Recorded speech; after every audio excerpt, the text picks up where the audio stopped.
I didn't have a planer and I had some wood to make flat. I built a router table and I had a big problem getting the wood to stick into the router table. So I made a small adjustment to the router table I made, which I saw the plans from on YouTube, and let me show you. So this is the router table as it currently is, which is basically my router,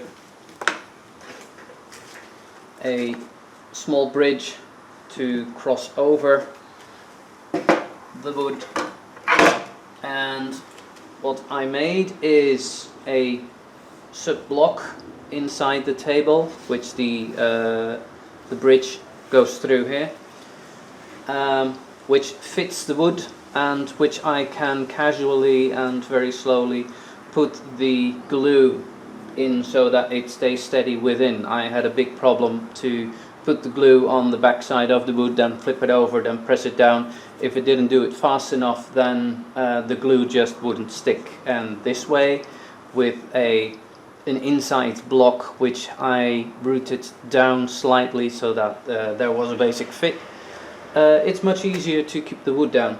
So I just wanted to share that with you, and I hope this video is of some use to somebody.